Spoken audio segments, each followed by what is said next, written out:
Ismingizni bilmayman-ku. Shuhrat. Boshida aytdim, menimcha o'sha ovoz muammosi bo'lganiga eshitdim-da. Ismim Shuhrat. Nasib qilsa ko'rishganimiz. Labi? O'zbek emassiz deb o'ylaman boshida. Yo'q, O'zbekistondanman. Setanta Sport O'zbekistondan hozir turib siz bilan gaplashaman. Tanishganimdan xursand bo'ldim aka. Nasib offline intervyular ham qilib, birga ko'rishib, kattaroq bir intervyu qilish. Agar boladan keyin yetadi, bu 1 yilga yetadi menimcha. 2 yilga borish. Yaxshi niyat, qanday? Abduqodir aka, assalomu alaykum. Setanta Sport O'zbekistondan Shuhratman. Yaxshimisiz? Charchamayapsizmi? Rahmat, o'zi yaxshi charchaman. Rahmat. Avvalambor kechagi g'alaba bilan tabriklayman. Juda qiyin o'yin bo'ldi, lekin kuchli uchrashuv bo'ldi. Lekin ko'pchilik o'zbek muxlislari hozir xavotir olishyapti. Ya'ni kecha zaxiraga olinganingizdan hech qanaqa jarohat bo'lmadimi, hammasi yaxshimi deb. Shunga bir og'iz so'rayman, hammasi yaxshimi sizda hozir? Yaxshi. Abduqodir aka, sizga Setanta Sports tomonidan bir nechta savollarimiz bor edi. O'zingiz haqingizda, jamoa haqida agar tayyor bo'lsangiz birma-ketin beraman, bemalol savollarimizga javob bersangiz bo'ladi. Hop, birinchi savolimiz umuman jismoniy holat va o'yin jadvali haqida. Hozirgi paytda bu mavsumda 4 ta musobaqada jamoa bilan Manchester City bilan qatnashyapsiz va juda zich taqvimda o'ynayapsiz. Bunaqa yuklama paytida o'zingizni qanaqa his qilasiz jismonan jihatdan? Menga oilamning podдержкасы, komandalik podдержкалар hammasi yordam beradi. Umuman o'zi Manchester Cityga keladigan bo'lsak, ko'pchilik Cityga o'tganingizda bitta savol qiziqtirgan ko'pchilikni, nimaga aynan 45-raqamni tanlaganlar deb. Agar bilsangiz, Manchester Cityda ilgari 45-raqamda Mario Balotelli ham o'ynagan. Agar iloji bo'lsa aytib ketsangiz, nimaga umuman 45-raqam tanlagansiz? Men Belarusda paytimda energetik bo'lganda professional futbolda birinchi marta 45-nomerda boshlaganman. Shuning uchun ham xudo ishonadi. Именно Belarusda 45-raqam bu shunchaki tasodif, to'g'rimi? Yoki qanaqadir ma'nosi bormi? Tasodif. Navbatdagi savolim, eng kuchli raqiblarga kelaylik. Kecha misol Liverpoolga qarshi haqiqatan kuchli o'yin bo'ldi. Faoliyatingiz davomida siz to'qnashgan eng kuchli jamoa qaysi? Futbolchilar sifati bo'yicha, umuman o'yin jihatdan. Esimda yo'q. Liverpool bo'lgan, Real Madrid. Esimda yo'q.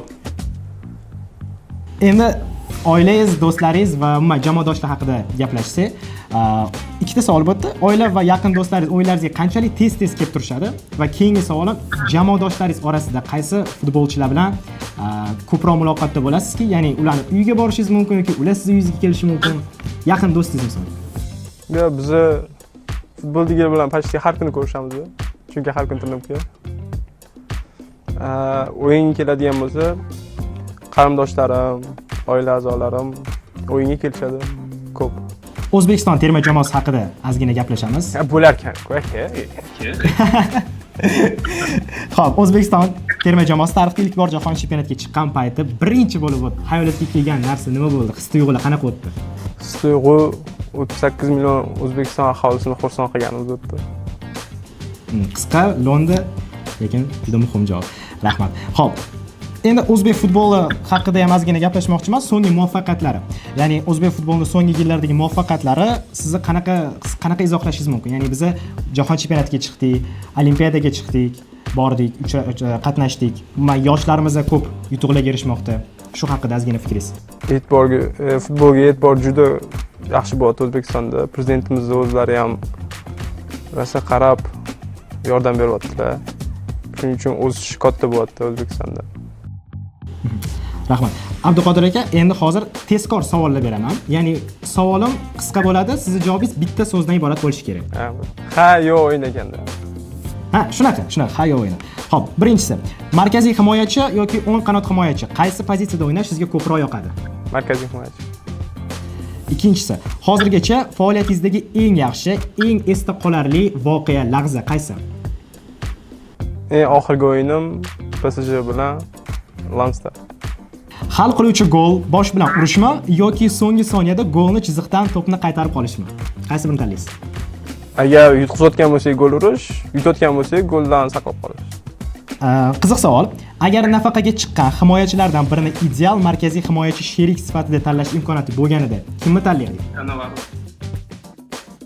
Siz duch kelgan eng qiyin markaziy hujumchi kim bo'lgan? Esimda yo'q.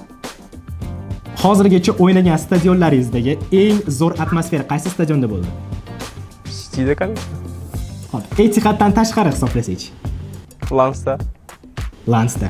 Zo'r. Hop, Abduqodir aka, javoblar uchun rahmat. Shunaqa kichkina intervyu edi, lekin tanishganimdan juda ham xursand bo'ldim. Sizga savollar berganimdan juda ham xursandman. Labib? Ismingizni bilmayman-ku. Shuhrat. Boshida aytdim, menimcha o'sha ovoz muammosi bo'lganiga eshitaman. Ismim Shuhrat. Nasib qilsa ko'rishganimiz. Labib? O'zbek emassiz deb o'ylaman boshida. Yo'q, O'zbekistondanman. Setanta Sport O'zbekistondan hozir turib siz bilan gaplashyapman. Tanishganimdan xursand bo'ldim aka. Nasib offline intervyular ham qilib, birga ko'rishib, kattaroq bir intervyu qilish. Ya bolalarga yetadi bu, 1 yilga yetadi menimcha. Yaxshi niyat, endi aka. O Mamit ham zo'rlab kirishdi-da, rosa yo'q dedim o'zi. Talashib.